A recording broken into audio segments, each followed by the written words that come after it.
27장 말씀 함께 살펴보면서 기도응답의 법칙 이런 제목으로 하나님께서 주시는 은혜를 나누도록 하겠습니다.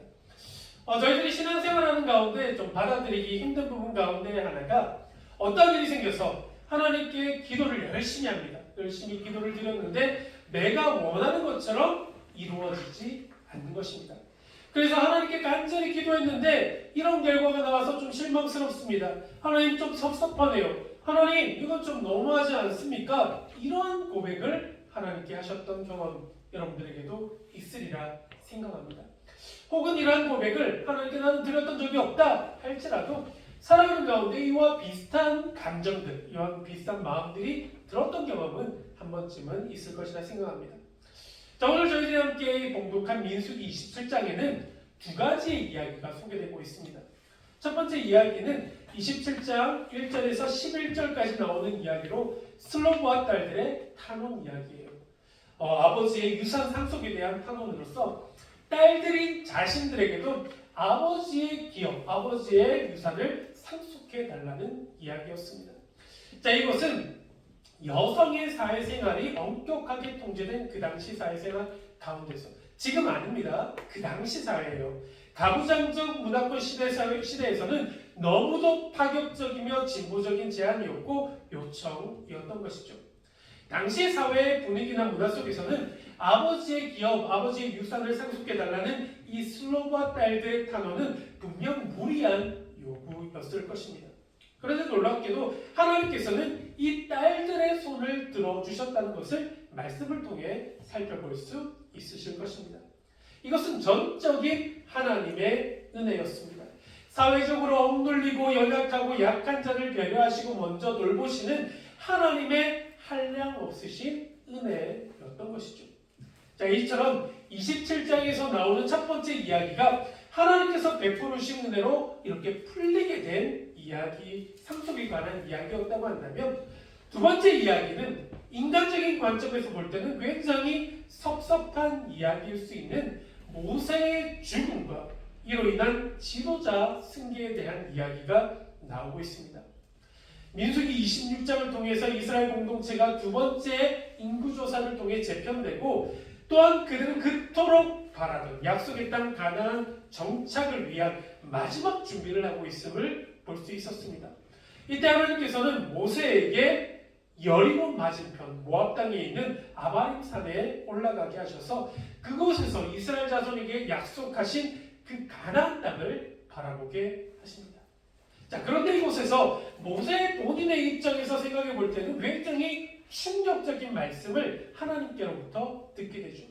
자, 12절, 13절 말씀에 그 내용이 나오는데요. 여호와께서 모세에게 이르시되 너는 이 아바림 산에 올라가서 내가 이스라엘 자손에게 준 땅을 바라보라. 본 후에는 내 형 아론이 돌아간 것 같이 너도 조상에게로 돌아가리니. 하나님께서는 다음과 같이 말씀하고 있습니다. 모세야, 너의 역할은 여기까지다. 너는 가나안 땅에 들어가지 못할 것이다. 13절에서 나오는 내 형 아론이 돌아간 것 같이 너도 조상에게로 돌아가리니. 자, 이 말씀은 죽음에 대한 히브리 문화권에서 주로 나오는 관용적인 표현입니다. 내 형 아론이 돌아간 것 같이 너도 조상에게로 돌아가리니. 자, 그러니까 너는 가나안 땅에 들어가기 전에 조상에게로 돌아가게 될 것이다. 즉 여기서 죽음을 맞이하게 되어서 너는 가나안 땅에 들어가지 못할 것이다. 이러한 말씀이었던 것이죠. 자, 그런데 여러분 모세의 입장이 되어서 한번 생각해 보시기를 원합니다. 약속의 땅 가나안을 그토록 꿈꾸고 소망하였는데, 그래서 출애굽한 이후 지금까지 40여 년 광야 생활을 이악 물고 버텨서 백성들과 함께 지금까지 왔는데, 이제 한 발만 더 내딛게 되면 가나안 땅을 밟을 수 있는데, 그토록 오랫동안 가슴속에 품어왔던 꿈이 하나님의 말씀 앞에 불거품처럼 사라지게 된 것입니다. 자, 그런데 모세가 가나안 땅에 들어가지 못하게 된 이유는 14절 내용의 말씀에 잘 나타나 있습니다. 자, 뭐라고 기록되어 있냐면요. 이는 신광야에서 회중이 분쟁할 때 너희가 내 명령을 거역하고 그 물가에서 내 거룩함을 그들의 목전에 나타내지 아니하였습니다. 이 물은 신광야 가데스의 무리바 물이니라. 자, 이 말씀은 민수기 20장에 나오고 있는 무리바 사건에 대한 내용입니다. 자, 무리바 사건이라 함은 무리바 가데스에서 모세는 하나님의 말씀과 같이 단지 반석에게 명령해서 물을 나오게 함으로써 하나님의 거룩함, 하나님의 권능을 백성들에게 나타내 보여야 했었지만 모세는 자신의 혈기와 분노로 말미암아 무리바 반석을 2번이나 이렇게 툭툭 두들기는 그와 같은 모습이 있었던 사건이었습니다. 이처럼 무리바 반석을 2번씩이나 두들김으로써 하나님의 명령에 불순종하는 모습을 보였는데요. 결국 이 모습은 하나님의 거룩함을 훼손하는 행동이 되었던 것입니다. 자, 그런데 모세의 행위가 정말로 작은 행위처럼 보이지만 이 행동은 하나님의 명령을 거역한 죄였을 뿐만 아니라 하나님의 거룩함을 무시하고 훼손하는 것이었기 때문에 결코 가벼운 죄가 아니었던 것입니다. 바로 이와 같은 죄과로 말미암아 모세는 약속의 땅 가나안에 들어가지 못하게 될 것이다. 하나님께서는 말씀하셨던 것입니다. 자, 그런데 하나님께서는 모세가 저질렀던 이 단 한 번의 죄 때문에 이런 말씀을 하시고 계신 것일까요? 한 번쯤은 들어보셨던 적이 있으실 것이고 저도 설교 시간에 한번 말씀드린 기억이 있는데 하임리 법칙이라는 것이 있습니다. 들어보셨습니까? 하임리 법칙. 1대 29대 300의 법칙이라고도 불리는데요. 하임리 법칙 1대 29대 300. 이것은 어떤 대형사고, 한 번의 대형사고가 발생하기 전에는 그와 관련된 수십 차례의 경미한 사고와 수백 번에 이르는 징후들이 반드시 나타난다. 이것을 뜻하는 통계적 법칙입니다. 그러니까 대형사고 한 번이 일어나기 전에는 그에 달하는 29번에 달하는 작은 사고가 이미 일어났고 300번에 달하는 사소한 징후들이 일어났다. 자, 이것은 1931년 하버트 윌리엄 하일리가 펴낸 산업재해 예방, 과학적 접근이라는 책에서 소개된 법칙입니다. 자, 이 책이 출간되었을 당시 이 하일리는 미국의 트래블러스 보험사의 엔지니어링 및 손실 통제 부서에서 근무하고 있었는데요. 그래서 이 사람의 업무 특성상 수많은 사고 통계를 접했다고 합니다. 그래서 수많은 사건 사고를 접했던 이 하일리는 수많은 산업재해 사례 분석을 통해서 이 하나의 통계적 법칙을 발견하게 되었던 것이죠. 그것은 산업재해가 발생해서 사망자 1명이 나오게 되면 그 전에 같은 원인으로 발생한 경상자가 29명 있었고 같은 원인으로 부상을 당할 뻔한 잠재적 부상자가 300명이나 있었다는 것을 발견하게 된 것입니다.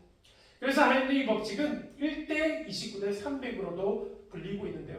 즉 큰 재해와 작은 재해 그리고 사소한 사고의 발생 비율이 1대 29대 300으로 일어나게 된다는 것입니다. 자, 물론 모든 일에 이 법칙이 통용되는 것은 아닙니다. 하지만 이 통계가 우리들에게 알려주는 것은 우리가 접하게 되는 대형 사고는 우연히 또는 어느 순간에 갑작스럽게 발생하게 되는 것이 아니라 그 이전에 경미한 사고들이 반복되는 과정에서 발생한다는 것을 실질적으로 밝혀준 것이고요. 이 법칙은 큰 사고가 있기 전에 밟듯이 일정 기간 동안 여러 번의 경고성 징후나 전조들이 있었음을 알려주고 있는 것입니다. 사소한 문제가 있었다.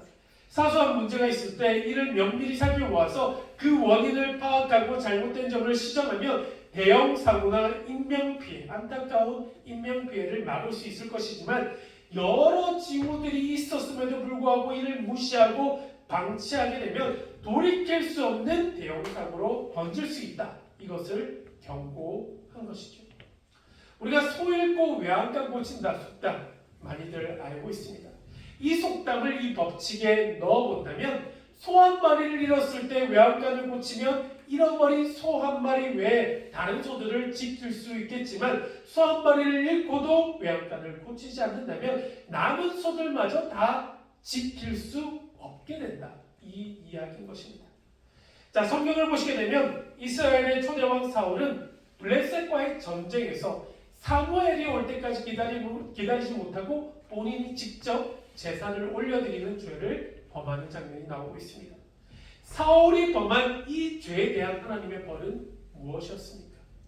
하나님께서는 사울 왕을 버리시고 당신의 마음에 합한 자 한 사람을 구하여서 사울 왕을 대신해서 그 사람을 백성의 지도자여 왕으로 삼으실 것이다 말씀하시게 됩니다.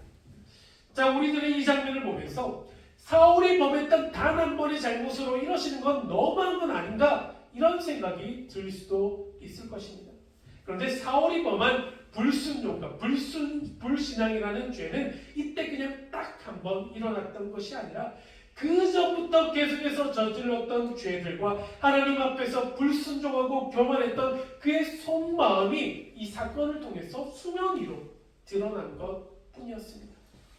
평소에는 잘 드러나진 않지만 어떤 사건을 통해서 상대방의 진심이 어떠한 것인지를 알게 되듯이 이번 사건을 통해서 그동안 쌓아왔었던 경미한 300번의 죄들이 그보다 좀 더 큰 29번의 불순종과 교만이 드러나게 되었던 것입니다.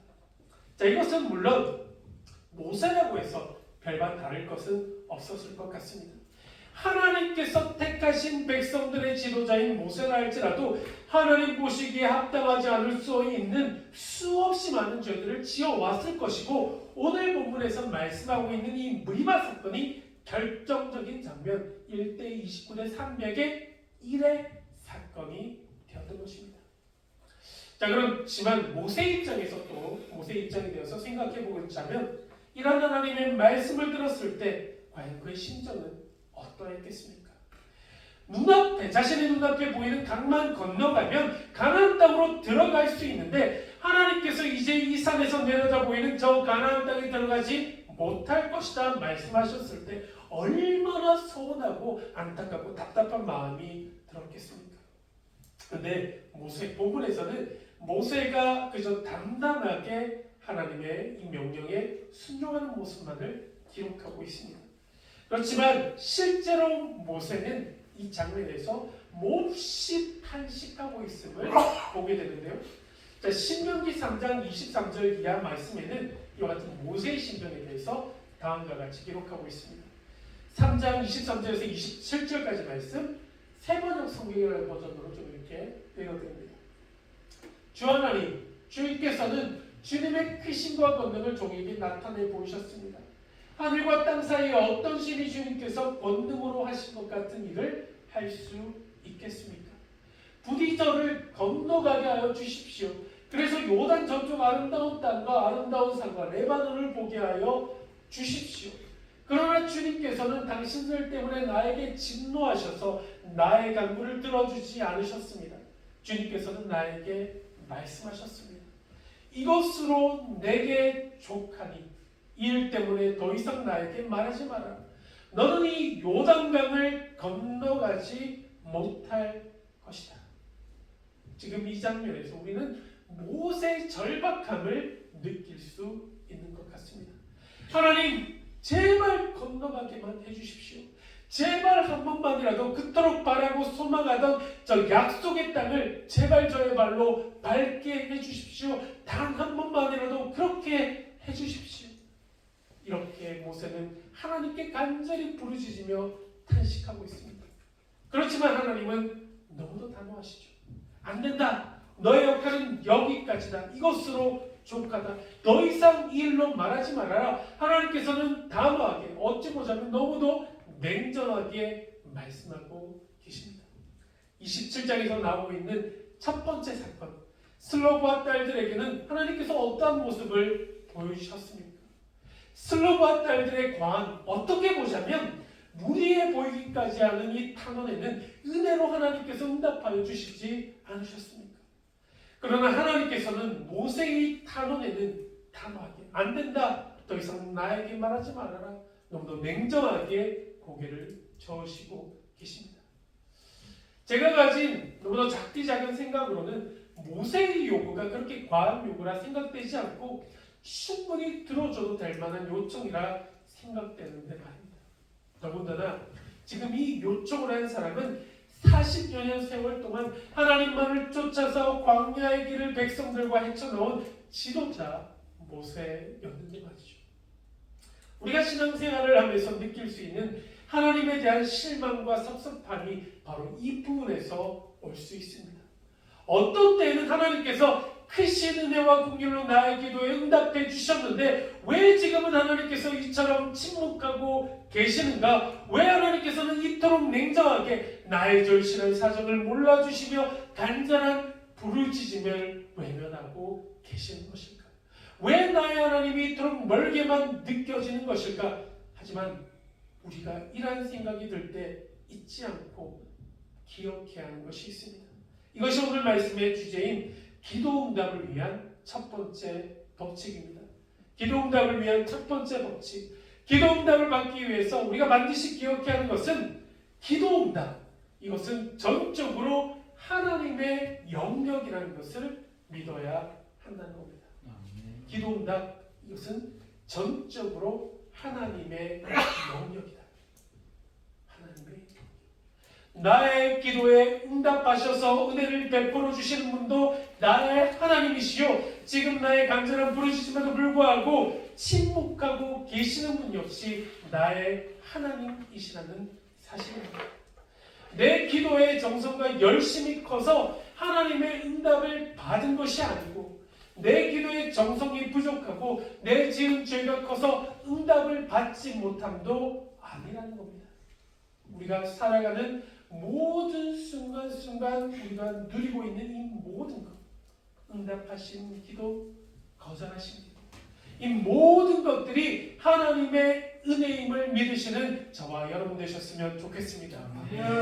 이 자리에 있는 우리 모두는 우리 인간의 지혜로, 너무도 얕은 인간의 지혜로는 하나님의 역사하신 하나님의 일하심을 다 알지도 못하고 이해할 수도 없음을 알아야만 합니다. 우리 기도에 응답하여 주시는 것, 우리의 기도를 은혜로 응답하여 주시는 것, 우리의 삶 가운데 하나님께서 일하심을 경험하게 되는 것, 때로는 오랜 기도에도 불구하고 침묵하신 것, 이 모든 것들은 인간의 영역이 아니라 다 하나님의 전적인 주권이며 하나님의 영역일 뿐이라는 것이죠. 이스라엘의 지난 역사들을 그리고 출애굽한 이후로 지금 가나안 땅을 목전에 두고 있는 지금 시점의 이스라엘 백성들의 모든 역사를 그리고 온 인류의 역사를 하나님께서 친히 다스리시고 인도하셨듯이 말입니다. 우리가 지금까지 매주 살펴보고 있는 이 민수기 말씀의 핵심은 무엇이라 생각하십니까? 민수기의 핵심. 출애굽은 나 하나님 여호와 내가 이끈다. 이것이 민수기의 핵심 메시지라고 할 수 있습니다. 하나님의 응답, 하나님의 역사하심은 나의 힘과 노력, 나의 열심에 달려있지 않다는 것을 기억하시기를 소원합니다. 내가 원하는 대로, 내가 기도한 대로 다 이루어지지 않음을 인정하는 것. 즉 지금 우리 수준에서 이해가 되지 않을지라도 나의 기도와 부르짖음에 응답하지 않으셔서 섭섭한 마음이 들 때가 있다 할지라도 그럼에도 불구하고 하나님의 주권을 인정하는 것, 하나님께 온전한 순종으로 나아가는 것, 쉬지 않고 기도하는 것이 우리가 가져야 하는 올바른 신앙의 모습이 되어야 한다는 것입니다. 기도 응답이라는 것, 우리의 영역이 아니라 전적인 하나님의 영역임을 알아야만 합니다. 결국 오늘 본문의 모세는 자신의 머리로서, 자신의 생각으로서 이해가 되지 않았을지 모르지만 모세 자신이 가나안 땅에 들어가는 것을 단념하고 이제 하나님께 순종의 모습으로 나아갑니다. 모세는요, 이제 자신에게 있던 지도자로서의 역할이 다했다는 하나님의 말씀을 듣고 더 이상 토달지 않습니다. 히스기야 왕처럼 선한 행적을 보시고 조금 더 세상에 있게 해달라 이렇게 하나님께 기도하지 않았습니다. 모든 상황을 다 순종하고 다 받아들입니다. 대신에 어떤 기도를 하나님께 올려드리고 있냐? 대신에 10번 이상이나 하나님을 반역했던, 더 이상 자신도 죽이려고 했던 이스라엘 백성들을 위해 탄원하며 기도하고 있습니다. 그들을 인도할 지도자를 세워달라고. 자신이 선정할 것이 아니라 하나님께서 직접 지정해달라고. 이스라엘 공동체의 새로운 지도자를 뽑아주시기를 하나님께 간구하는 모습을 보이고 있는 것입니다. 자, 이것이 오늘 주제인 기도응답을 위한 두 번째 법칙이 됩니다. 기도응답을 위한 두 번째 법칙. 우리들은 오늘 모세가 하나님께 올려드린 기도와 모습과 같이 올바른 목적을 위해 기도해야만 합니다. 올바른 목적. 이것은 바로 하나님의 뜻이겠죠. 올바른 목적을 위해 기도할 때 기도응답의 은혜 우리는 누릴 수가 있게 된다는 것입니다. 올바른 목적을 위해 기도하라. 자, 본문 15절에서 17절까지 말씀 우리 함께 보도록 하겠습니다. 모세가 여호와께 여짜와 이르되 여호와 모든 육체의 생명의 하나님이시여 원하건대 한 사람을 이 회중 위에 세워서 그로 그들 앞에 출입하며 그들을 인도하여 출입하게 하사 여호와의 회중이 목자 없는 양과 같이 되지 않게 하옵소서. 특별히 17절에 나오는 그로 그들 앞에 출입하며, 이 말씀은 백성 앞에 누구보다 앞장서서 이제 앞으로 마주하게 될 전쟁을 치를 때 가장 선두로 나아가고 이 전쟁을 마치고 백성들을 안전하게 돌아오게 할 수 있는 가장 능력 있는 자를 뜻하는 말입니다. 즉 모세의 기도는 하나님, 이 백성들을 목자 없는 양과 같이 그냥 내버려 두지 마시고 한 사람을 지도자로 세워주셔서 그와 함께 이스라엘 백성들을 요단을 건너가게 하시고 그리고 요단을 건너가서 가나안 땅에서 7 족속과 세울 때 이스라엘 백성들을 안전하게 인도해 주시고 승리를 허락하여 주시옵소서. 이와 같은 간절한 기도요 간청이었던 것입니다. 하나님께서는 모세의 이야기를 이미 듣기 전부터 그 마음에 모세를 이어서 이스라엘 공동체를 이끌 그 사람을 정해 놓으셨습니다. 그 한 사람. 18절에서 20절까지 말씀입니다. 여호와께서 모세에게 이르시되 눈의 아들 여호수아는 그 안에 영이 머무는 자니 너는 데려다가 그에게 안수하고 그를 제사장 엘르아살과 온 회중 앞에 세우고 그들의 목전에서 그에게 위탁하여 내 종기를 그에게 돌려 이스라엘 자손의 온 회중을 그에게 복종하게 하라. 여호수아를 새로운 지도자로, 모세에 이은 새로운 지도자로 세우라는 말씀입니다. 자, 오늘 본문에 나오는 안수하고 세우고 위탁하고 복종하게 하라. 안수하고 세우고 위탁하고 복종하게 하라.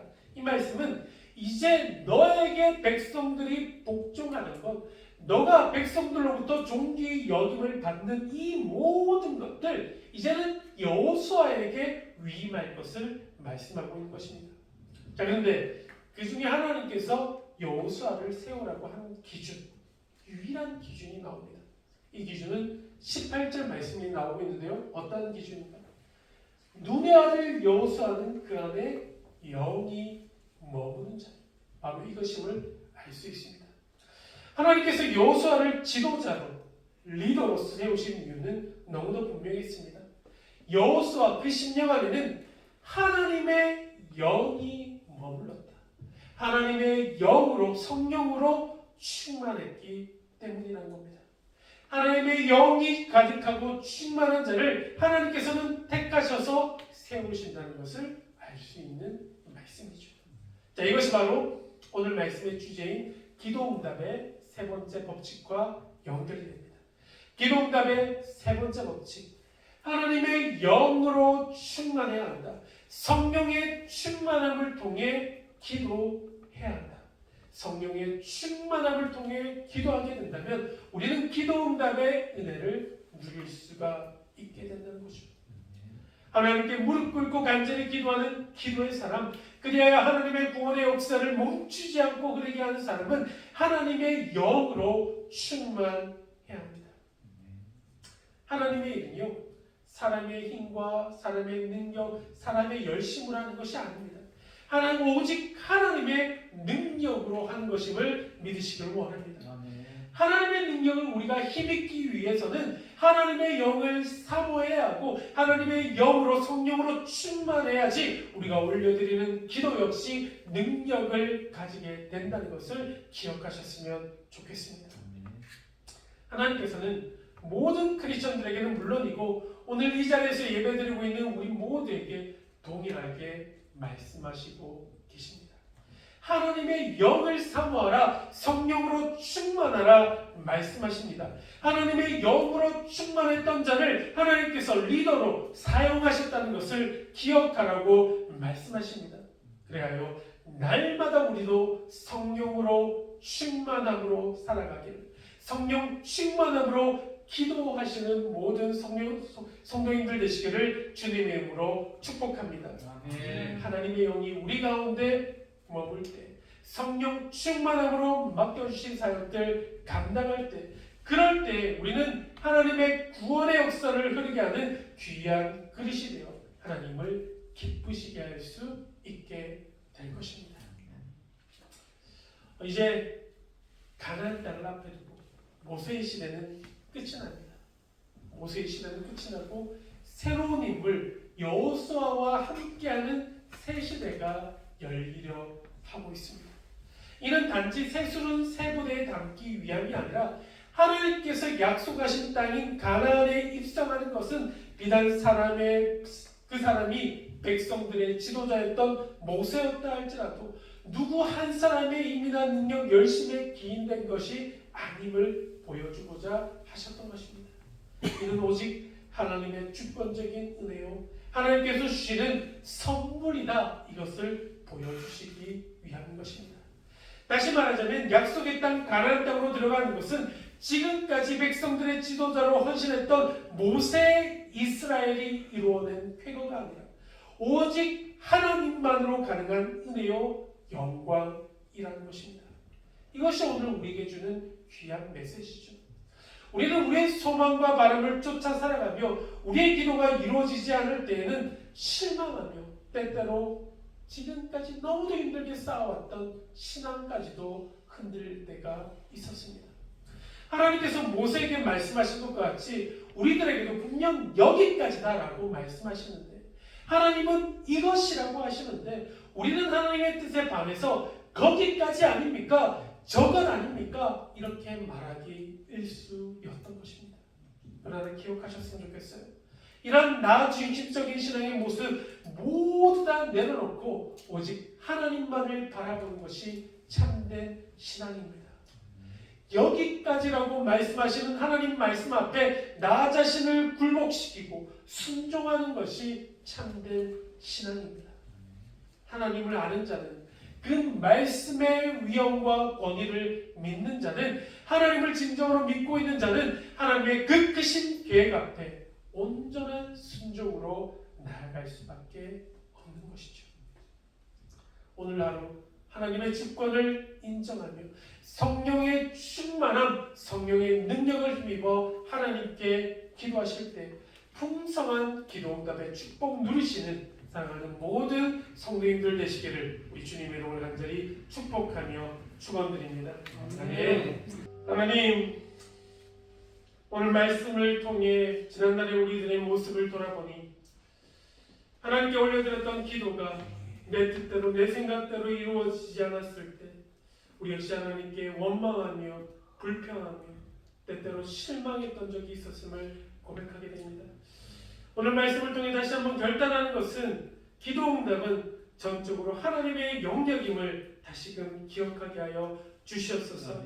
우리 올려드린 기도가 응답되지 않을 때, 지금 당장 이루어지지 않는다더라도 실망하지 않게 하시고 하나님의 일하심을 믿고 기다리고 참고 인내하는 성숙한 신앙의 모습으로 살아가게 하여 주시옵소서.